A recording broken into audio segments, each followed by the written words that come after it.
गए और 3 महीने पूरे हो गए। जमींदार अर्जुन को साथ लेकर रघु के घर आ गया। रघु, बाहर आओ। 3 महीने हो गए हैं, पैसे देने आए नहीं, तो कल मैं पूरा दिन तुम्हारा इंतजार करता रहा। मजबूरन मुझे खुद तुम्हारे पास आना पड़ा। चलो जल्दी बाहर आओ और पैसे दो। रघु बाहर आया। रघु के पास अभी 40,000 पूरे नहीं हुए थे। उसके पास अभी सिर्फ 25,000 रुपये थे। उसने जमींदार से कहा, जमींदार साहब, मुझे माफ कीजिए, मुझे 5 दिन का समय और दीजिए। मैं आपको खुद अपने पास आकर आपके पैसे दूंगा। अभी मेरे पास 25,000 है, 40,000 नहीं हुए। आपकी मेहरबानी होगी अगर मुझे समय दे दें। मेहरबानी तो पहले मैंने की थी तुम पर, तुम्हें पैसे देकर। अब तुम मेरे साथ ड्रामा कर रहे हो। तुम जैसे लोगों को तो मैं पैसे देता ही नहीं, लेकिन अर्जुन की बात पर पैसे दे दिए थे। चलो 25,000 दे दो और तुम्हारे पास बाकी 2 दिन का समय है। बाकी पैसे मेरे घर पहुंचने चाहिए, वरना तुम भी मुझे नहीं जानते। रघु ने 25,000 तो जमींदार को दे दिए, लेकिन जमींदार ने रघु को बहुत बुरा भला कहा और धमकी भी दी कि 2 दिन में पैसे मिलने चाहिए। रघु बहुत मायूस हुआ। उसने अब 4 गुना ज्यादा गाजरें बेचना शुरू कर दी। अब रघु की गाजरों की बातें दूर दूर तक होने लगी। लोग दूर दूर से आने लगे। रघु को गांव में गाजरें बेचने जाने की जरूरत नहीं पड़ती थी। लोग खुद रघु से गाजर लेने उसके घर आ जाते। रघु देर तक सारी गाजरें लाता और बेच देता, तब जाकर वह 25,000 का इंतजाम कर सका।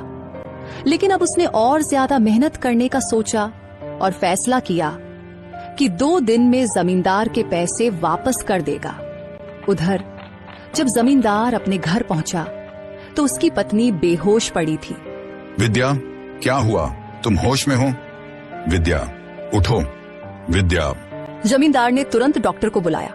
डॉक्टर ने चेक किया और बताया कि आपकी पत्नी के सिर में रसौली है, जिससे उनका दिमाग किसी भी समय फट सकता है। आपको उनका ऑपरेशन कराना होगा और यह ऑपरेशन भारत में नहीं हो सकता। आपको इंग्लैंड जाना होगा। डॉक्टर साहब, ऑपरेशन के अलावा क्या मेरी पत्नी ठीक नहीं हो सकती? नहीं, आपको तुरंत ऑपरेशन कराना होगा। आपके पास ज्यादा समय नहीं है।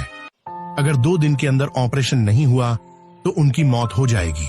ये सुनकर जमींदार बहुत ज्यादा डर गया। मालिक, मैंने सुना है कि जो गाजरें रघु बेचता है वे जादुई गाजरें हैं। जो भी बीमार व्यक्ति उन्हें खा ले वह तुरंत स्वस्थ हो जाता है। अगर आप कहें तो मैं उसे बुला लाऊं और आप मालकिन को वह गाजर खिला दें। क्या बातें कर रहे हो? मैं इन चीजों पर यकीन नहीं करता। ये सब अफवाहें होती हैं। लोग अपना काम चलाने के लिए झूठ बोल देते हैं। इनको गंभीरता से नहीं लेना चाहिए। नहीं मालिक, मैं सच बोल रहा हूँ। मैं खुद भी यकीन नहीं करता था, लेकिन रघु की गाजरें पूरे गांव में मशहूर हैं। मेरा मानना है कि आप एक बार उसे बुला लें और मालकिन को वो गाजरें खिला दें। अच्छा, अगर ऐसा ही है तो जल्दी जाओ।